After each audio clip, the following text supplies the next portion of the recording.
This is the Kitchen Sink WP podcast, episode 566. I program my own computer. We have a server crash, 404 error, page not found, links aren't working, system is crashing, system is crashing, system is crashing. Your old HTML website, barely alive. We have the technology. We have WordPress. A new website, better than it was before. Better, stronger, faster.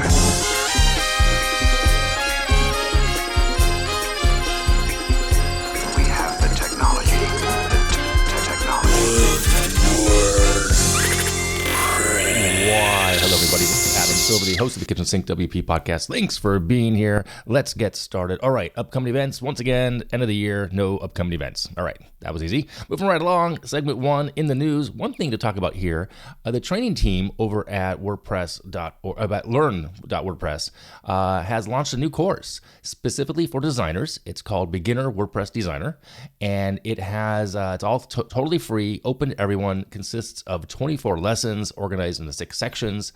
Those 6 sections are, well, first of all, they take about 4 hours to complete, and they are as follows: Introduction to Designing with WordPress, Getting to Know WordPress, Web Design Best Practices, Customizing Themes and Templates, Layout Composition, and Working with Media Blocks. So that's pretty cool. Just an amazing resource, really. So congrats, kudos to that team who put this together. That is awesome. Yeah, pretty cool. So is it anything else in the news? I don't think there is. Let me just double check here real quick. Nope, that is it for this week. Kind of a light week. It's, the end of the year. Holidays are right here around the corner, etc. Or here, past, and now we have New Year's coming up. So when this episode comes out. All right. So moving on to segment 2, the meat and potatoes of this week's episode. This week, I'm talking about accessibility. Now, I have mentioned some of these items in the past, sporadically through different episodes, talking to other people about this. But it's an important topic, and it's relevant to my life at this very moment. More on that in a bit. But so here are 5 things regarding accessibility that we should take into consideration when building websites. Again, in no specific order, as I always say. One of these actually has more relevance to me personally, but overall, this is important as we move forward as web developers, agency owners, etc. So starting with number 1, semantic HTML and proper structure.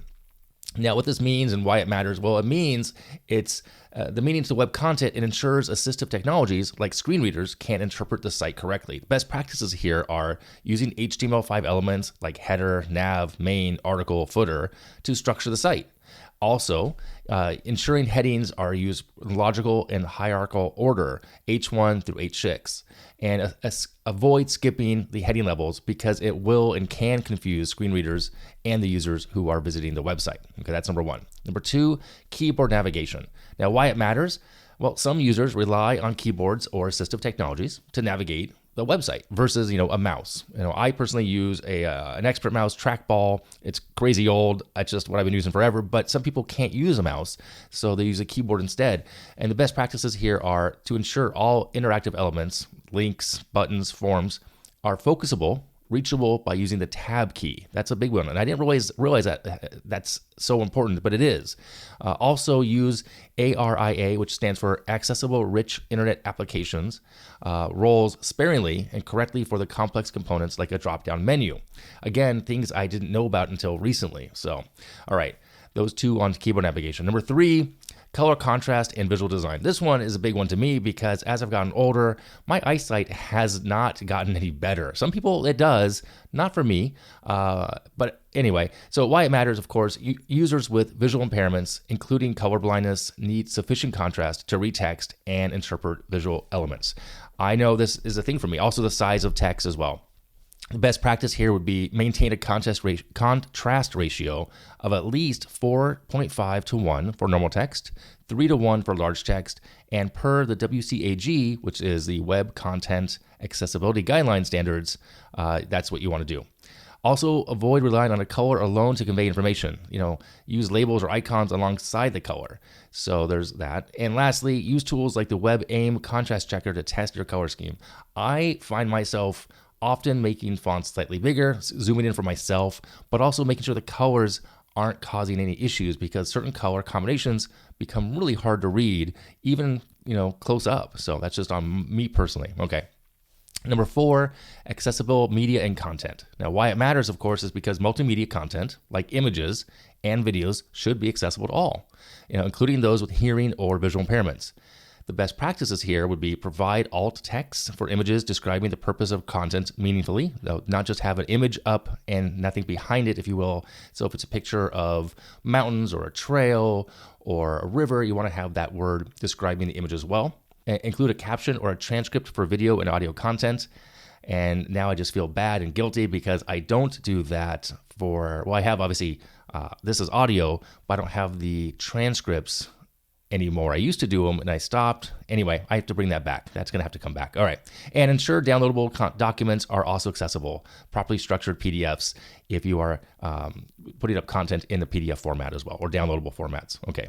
And number 5, testing and compliance. Now, why it matters, accessibility is an ongoing process. It's obvious, right? The regular testing ensures that the site meets the standards and the user's needs. Best practices would be using a plugin, WP Accessibility, or tools like Wave or Axe to audit the site. Conduct manual tests with keyboard navigation screen readers like NVDA or VoiceOver. And of course, follow the WCAG 2.1 guidelines and aim for AA compliance as a minimum standard. So it's a lot to take in. It's a lot to do. It's hard to go back sometimes, but moving forward, you can always kind of include these things in the overall scope and, milestones of building a new site. So I'm going to start doing that as well. And considering and focusing on these areas not only ensures the compliance with legal standards, because some of these are legally required these days based on where the funding is coming from as well, state and federal monies. And also, it just improves the overall user experience. So it makes the website more inclusive and more welcoming to all users. So there you go. Those are the top 5 that I wanted to share with you this week. And if you have more, if you want to share some more, the other 5, I'm sure there's more. I'm positive that there's got to be at least another dozen out there that I didn't even get to. So, all right, moving on. Segment 3, tip and tool of the week. So this week, the tip and tool, it's a tip, and it's kind of hard to talk about, but I'm going to try to get through this. And I'm recommending you all to lean into your community, whatever that community is. I happen to be very lucky as I have 3 communities, with WordPress being the oldest one that I've been a part of for a very long time now. The other 2 of my communities are my men's group called F3, as well as my running groups, that part of my life as well. I bring this up because, for those who don't know, my son was in a motorcycle accident on December 18th. He did survive, thank God. Literally, he shouldn't have, but he got very lucky. But he lost his left leg from the quad down. He's 22 years old. Many of you in the WordPress community heard about that and reached out, direct messages, through different means, email, etc., texting, who know me well, and have supported myself and my family in ways I could never have imagined. For that, I thank you. So as we wrap up 2024 and head into 2025, I recommend getting past any drama that may be around the place that you spend time in right now, in the world itself. Lead in your community. Give help when you can. Ask for help when you need it. And with that, I'm going to wrap up this week's episode, this year's final episode as well. If you have any questions, go ahead and send it in via email, adam@KitchensinkWP.com, or use the SpeakPipe function of the website. If you want to support the show, you can become a Patreon. That would be great. You can also buy me a coffee. If you want to sponsor the show, there's a form on the website. Fill it out. I'll get back to you. Thanks for listening.